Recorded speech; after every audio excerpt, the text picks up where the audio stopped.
Welcome to MCC News. As we approach the end of the school year, graduation preparation ceremonies are underway. Students will be graduating this year on Saturday, May 12th at 10 a.m. in the gymnasium in the A building. Students have been giving 3 tickets each to guests, but in the event of extra tickets becoming available, an announcement will be made on MCC's main website after April 30th. It's that time of the year again, and the early bird gets the worm. Priority registration isn't all sunshine and rainbows, however. Priority registration for the fall semester began on April 16th. This gives students currently enrolled at MCC the opportunity to choose their classes before general registration. For new incoming students, general registration begins on April 23rd. Registration can be accessed online through MyMCC, in person in Building A258, or by calling 815-455-8588. Auditions are over for the summer play. This time we are showing August Osage County, a tragic comedy. This is a story about a funeral where 3 daughters meet their estranged mother. Performances date from June 8th until the 24th. Coming up next semester, our fall play auditions will be August 27th and 28th. Anyway, finals are almost here and students are starting to study and cram for their tests. However, in a recent study by the University of Illinois, drinking a couple beers before taking a quiz or test fared 40% better than their sober counterparts. So perhaps drinking and testing may not be a bad thing. Just make sure you have a ride to the school setup. For more on this story, we go live with Missy. Guys, we are here at MCC with a bunch of students studying for finals that starts May 8th. All right, Lauren, what's your techniques for studying for finals? Well, my inspiration comes from this. If Britney Spears can make it through 2007, then I can survive my finals. Okay, moral of the story is, guys, don't stress over finals. All right, back to you guys. Book buyback approaching fast. A good time to sell your books back to the college for spare money. Until May 11th, you can return and sell books at the second doorway to the bookstore. The book buyback times are 9 to 5 Monday through Thursday and 9 to 3 on Friday. So I'm here at the bookstore today talking about the great book returns. That's going to be a new chapter in the life. You get money for your books. Bring them. Don't pay late fees. Don't. Back to you in the studio. Friday's MCC Drag Show is at our very own Loop Conference Center. The show, now 7 years old, is hosted by professional drag queen Faye Ludes. It was a huge success and is multiple rookies now on the drag scene. No doubt the success will continue to help our Pride Club thrive. For now, we go more in the field to Seth Bonin. Hello, I'm here in front of the Loop Conference Center to tell you about last Friday's drag show put on by our very own Pride Club. It was hosted by Faye Ludes, a very professional from Chicago, and there was so many new people that came in and tried their best, and everyone was screaming at the top of their lungs because we had a full house, and it was just so exciting. I wish you could have been there. And this is Seth Bonin. Back to you. Thank you, Seth. Now we have Dr. Jay Puka with a preview of the weather. Coming up on the weather, we will have a preview for the MCC students of coming up for the week, and it will be a great week to study for finals because the weather is going to be not so good this week. Coming up, a heroic story from a tragic shooting in Tennessee. And an epic twist on taking prom photos from a young high schooler. Stay tuned.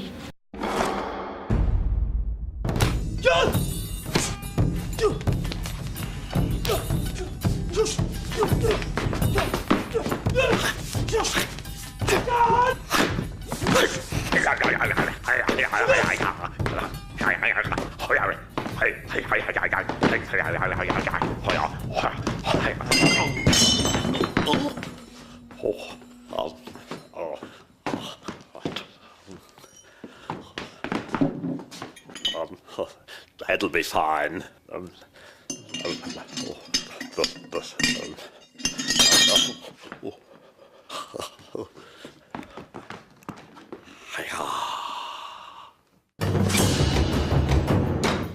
Welcome back. Now a story from our state government. The Marijuana Legalization Referendum Act has passed through the Illinois Senate last month. The next step is a statewide advisory sent out to voters in November to ask if they support legalization for those 21 and older. So watch out for what's on those ballots in the fall. For many high schoolers across America, prom is considered the stamp to finish off their school year. While many schools go viral over a crazy promposal, a Colorado high school is going viral over something with a little twist. During Allie Maritzner's prom photo shoot at her home, a tornado was in the backdrop of her selfie. Besides minor damages to surrounding buildings, everyone made it to prom safely. We now go live in the field with Danica. Yes, what's up? I'm just here with a student. We're talking about prom. Prom season's coming up. What's your story? Are you going back to prom? So yeah, I'm going back to prom with my 14-year-old boyfriend Brover, and we're having some fights right now because, you know, he's not old enough to get a job, so like I have to pay for everything. Okay. I have to drive him to prom, and we're just fighting because like that's a lot. Yeah, okay. Well, I think we have a surprise for you. He's here with us right now. Okay, good. So, alright, back to you guys in the studio. A recent study has shown around 60% of college students are sleep deprived. Around 30% of those students will fall asleep at least once a week during class. This affects most MCC students because most students stay up late and then have to get up early for classes, causing most students not to get enough sleep. Consumers are always in need of healthier food options at school. The myth is that healthier food is expensive, but according to the United States Department of Agriculture, when measured on the basis of edible weight or average portion size, vegetables and fruit are less expensive than most dairy, protein, and moderation foods, which shatters the myth that veggies and fruits are too expensive. For more on this story, we go live with Isaiah. Hi, I'm at McHenry County College, also known as MCC, and I am with a teacher of the school. So, what do you think of the healthy choices? But you look like you eat a lot of the food here. The healthy choices here are great. It's really inexpensive, and actually I think we have an awesome choice to choose from. Plus they have gluten-free items, and everything's economical so that students can afford it. Well, that's good. So, as you can see, we have a major endorsement here. Well, back to you guys. Just when you'd grown weary of hearing about everyone's thigh gap obsession, there's a new body trend causing anxiety for young women. It's cleverly labeled the bikini bridge. The term describes the look created when a woman lies down and her bikini bottoms hang suspended between her hip bones, showing off her inevitably flat. Since early January, images of women flaunting their bikini bridges have exploded across social media sites. It was fueled by an internet prank designed to promote an outrageous idea. The hoax quickly took hold, and soon the social media problem is that some adolescent young girls may be taking the bikini bridge ideal to heart, putting them at risk for developing a dangerous eating disorder. Now let's go to Diaz, our special correspondent in the field, to get more information on the upcoming play. All right, we're coming in live from the Black Box Theater to review the play.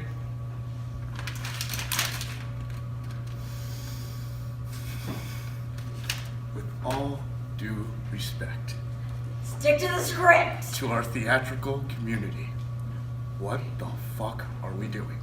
Who greenlit this? Seriously, what the fuck is this?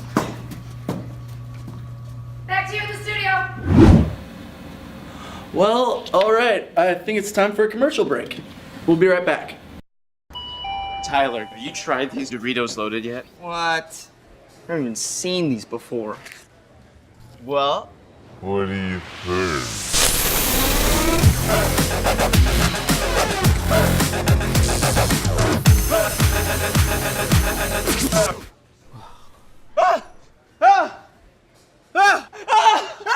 The nacho cheese snack for the bold. Doritos loaded. Get them at 7-Eleven and only 7-Eleven. A 29-year-old man, James Shaw, saved numerous lives during a Waffle House shooting that took place early Sunday morning near Nashville, Tennessee. The gunman opened fire at about 3:25 a.m., and Shaw managed to wrestle the gun away from the shooter and then toss it over the Waffle House counter. Shaw was grazed by a bullet on his elbow while grappling with the gunman. In an interview with WMCC, Shaw broke down and apologized to the 4 families who he could not save, but started a GoFundMe page and within hours reached his goal. In other news, Grammy Award-winning and multi-platinum selling artist Kendrick Lamar is the first music artist to win in over 10 years to receive the Pulitzer Prize for his 2017 album, Damn. The album went on to sell over 1 million copies. Lamar is the first winner of the award for a popular work, as the previous winners were for independent jazz. This prize only further establishes Lamar as a superstar. Now going live in the field is Miguel with more on this story. Thank you. I am here in the lovely and peaceful streets of Compton, California, hometown to Grammy Award-winning artist and multi-platinum selling artist Kendrick Lamar, where he recently won the Pulitzer Prize for his 2017 album, Damn. Now, Damn is considered by many a trademark album in the rap genre, and a win in that category has not been achieved in the music industry since 2007. Thank you guys, back to you. Wow, all right. A lot going on today. The U.S. submarine, the USS John Warner, which participated in the Syrian missile strikes, is not allowed in Italy.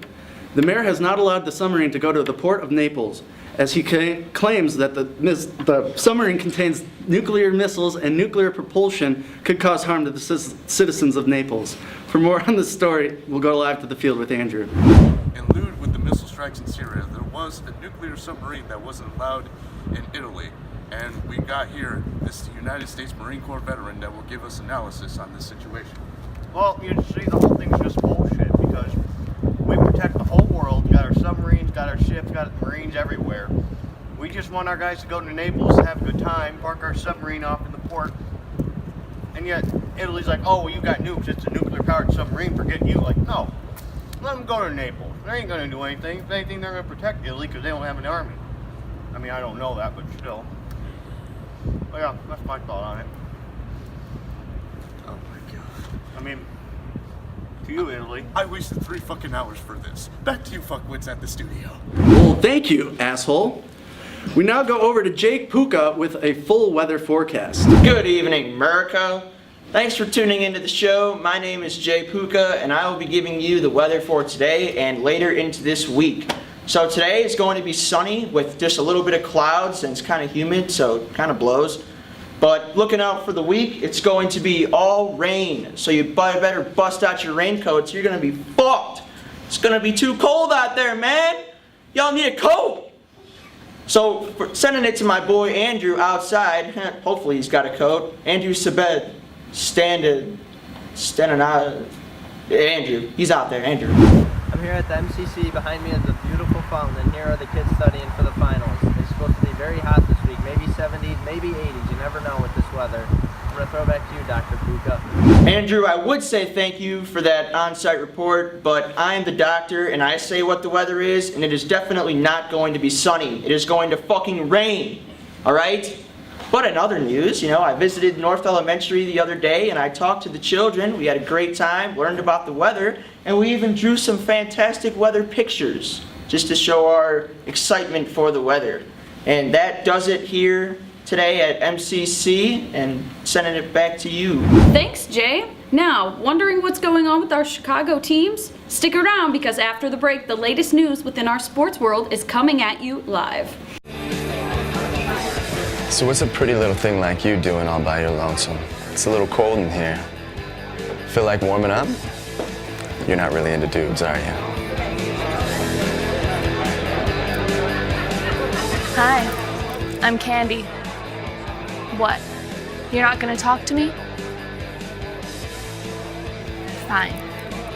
Doritos. We don't know what it is, but it always swings for flavor.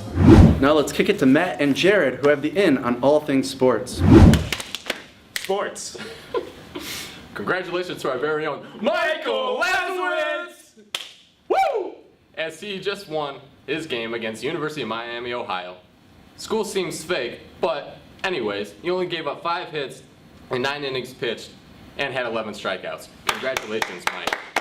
Nice job, Michael. In another ball and stick sports news, we have the MCC softball and baseball teams. They're playing very well this season. MCC baseball is 12-1 in conference, and the softball team is 8-4 in conference. For more on our baseball team, we're going to send it live in the field to Jasmine.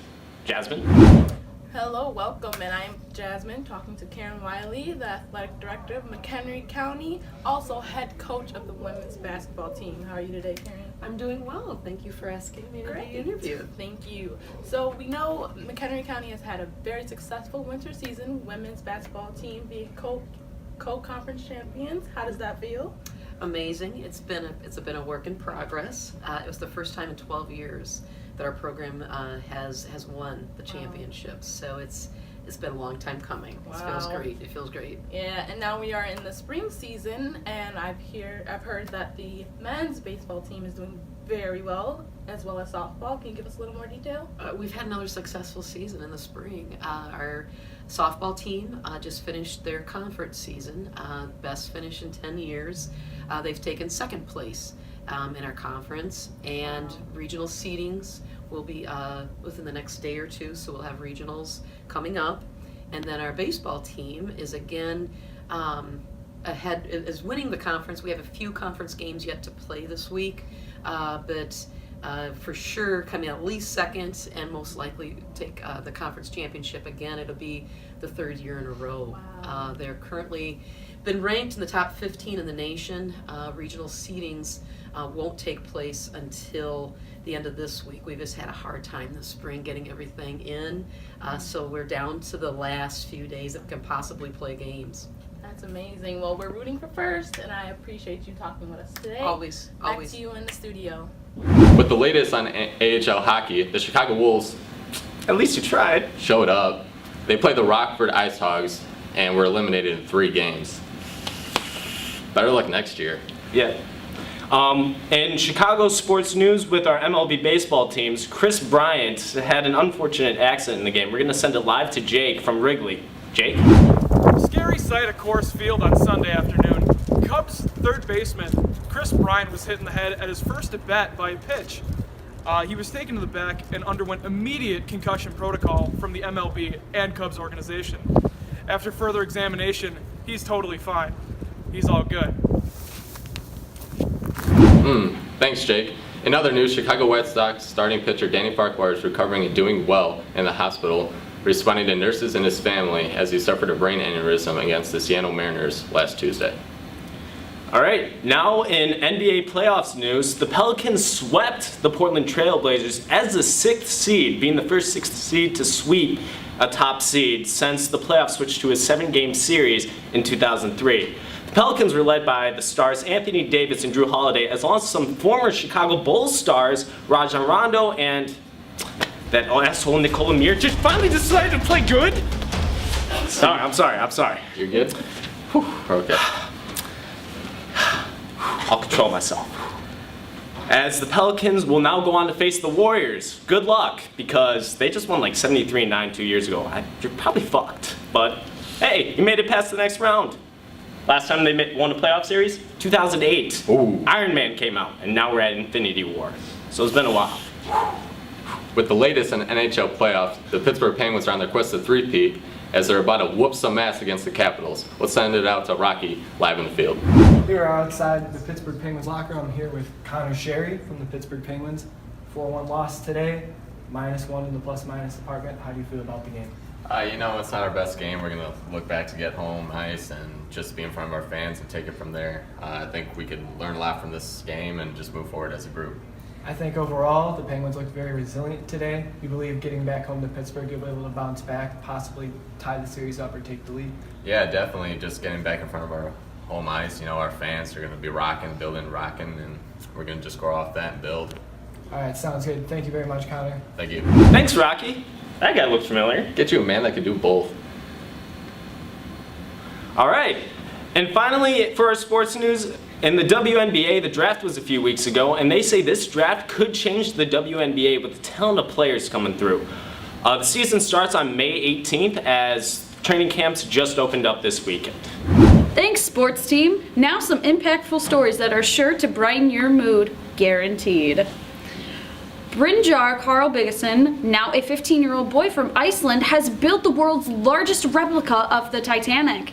Brynjar started building it when he was 10 years old. It took him over 700 hours and 11 months to finish the 56,000 Lego brick replica. The Titanic is over 26 feet long and 5 feet tall. It is now on display for the public to see at the Titanic Museum attraction in Pigeon Forge. Beans, a Spanish donkey, knew nothing but work for his first years of life on Earth. He was left to die when he injured his foot, but with the help of his community, he has been rehabbed and rescued. He now lives a retirement of life of luxury with his horse Buddy. Warren live on the field with Kelsey. Thanks, Andrew. I'm here with Beans the donkey, who was left for dead in the woods after he hurt his foot, and how the community came together to help rescue him. He now lives out his life in luxurious retirement here on the farm. Thanks, guys. Back to you. Thanks, Kelsey. And now for our final feel-good story. And no, folks, I'm not talking about a fuzzy blanket. Because hope is still alive in Raleigh, North Carolina. Cherie Carter, age 37, was homeless with her 2 children, moving from shelter to shelter to have a roof over their heads. She just recently moved into her own apartment, and unknown to her, all of her co-workers pitched in to furnish the entire apartment, including a dishwasher, dishes, and the dishes themselves. Thank you so much for tuning into our broadcast today. See you at MCC's next broadcast at 6 p.m. Will MC, see you later. Alright. Just run the camera. Run the camera. Cut. Cut. U.S. submarine, the USS John Warner, that participated in the missile strikes against Syria is not allowed in Italy. The mayor has not allowed the submarine into Naples waters in Italy. He explains that the submarine contains nuclear weapons and nuclear propulsion would cause harm to the citizens of Naples. Andrew is live on the field with more on the story. Cut. Cut. God damn it. Yes, so after they say the baseball story cut, after they say the Chris Bryant story cut, and after... NHL. Yep. On the latest with AHL hockey, the Chicago Wolves showed up, I guess. They played the Rockford Ice. Fuck. Thanks, Jake. With other news, Chicago White Sox pitcher Danny Farquhar is recovering well.